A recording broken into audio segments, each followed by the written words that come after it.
Príchodom chladnejšieho počasia sa zatvorili brány dúbravských futbalových štadiónov, ale otvorili sa pre zmenu tie na zimnom štadióne. Mládež hokejového klubu Hoba Bratislava už zarezáva v plnom prúde a my sme sa v sobotu dopoludnia prišli pozrieť, ako to išlo starším žiakom Hoby proti veľkému favoritovi z Piešťan. Domáci statočne odolávali takmer celú prvú tretinu. Dovtedy čaroval v bránke Mišek, ktorý zneškodnil viacero nebezpečných situácií Piešťan. Prekonal ho až v polovici 14. minúty Sroka, ktorý našiel štrbinu medzi jeho betónmi.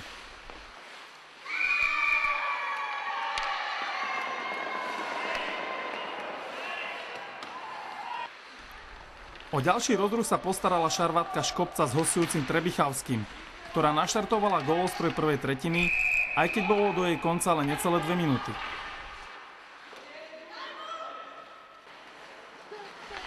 Najprv na jazde prekonal domácov Mišeka Zubek a zvyšoval na 2-0 pre Piešťany.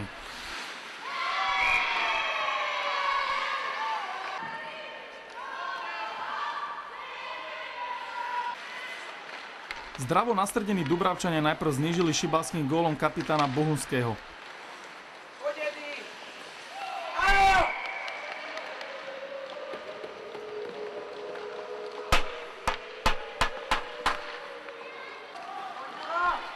A 20 sekúnd pred prvým klaksonom vyrovnal na 2-2 Trgiňa.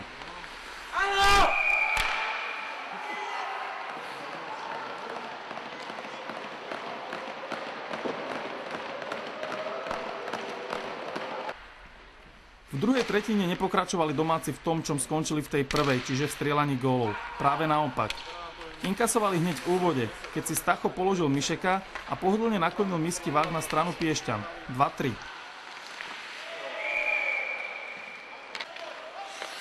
Bytkár Škopec ukázal, že okrem oháňania sa pesťami vie aj hokej hrať.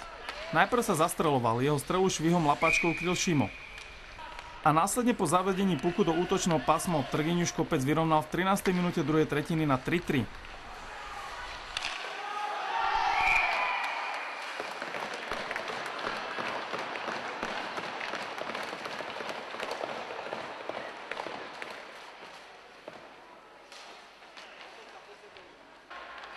Už to vyzeralo, že sa outsider aj po druhej 20 minútovke rozíde s favoritom nerozhodne, no slabý dôraz v obranej tretine potrestal hostujúci Zubek svojím druhým gólom a opravil tak na 4-3 pre hostí.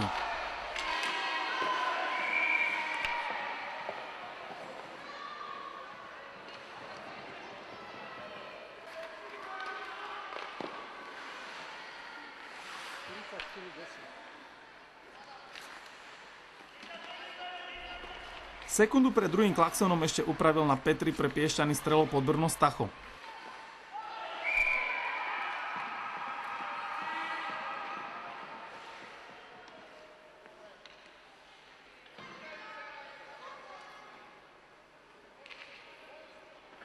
Tretia tretina už bola v jasnej réžii hráčov Piešťan. Domáci, ktorí mali len 2 kompletné formácie, už nestiehali kondične za hostiami, ktorí točili 3 päťky. Nad vodou Dubravčanov držal výborný Mišek. Ten však nemohol čarovať. Na Adamíkovú strelu do vinkla nemal nárok. 3-6.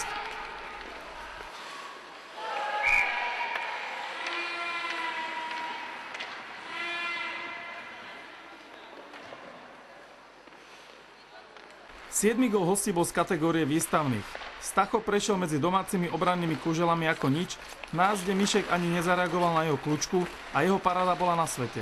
3-7.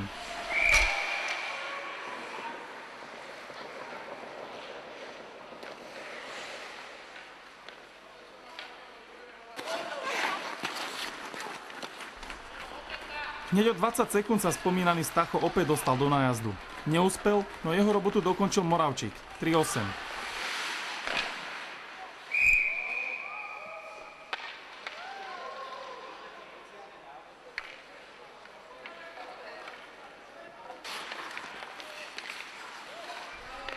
Na hrozivých 3-9 zvyšoval doklepnutou strelou Adamovič.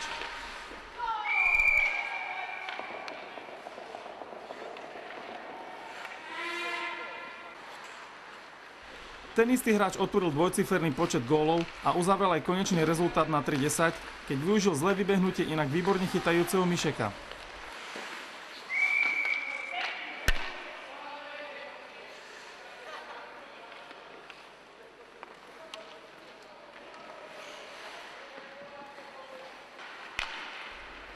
Domáci držali krok s favoritom takmer celé 2/3.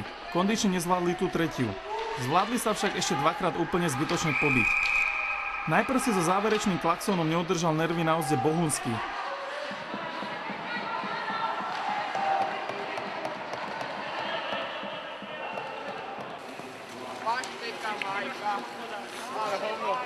A po podávaní rúk sa nezachovali v rámci fairplay ani Čonka s Trebichavským. Takéto pozápasové výbuchy zlosti nevidíme ani v NHL, nie je to ešte u starších žiakov.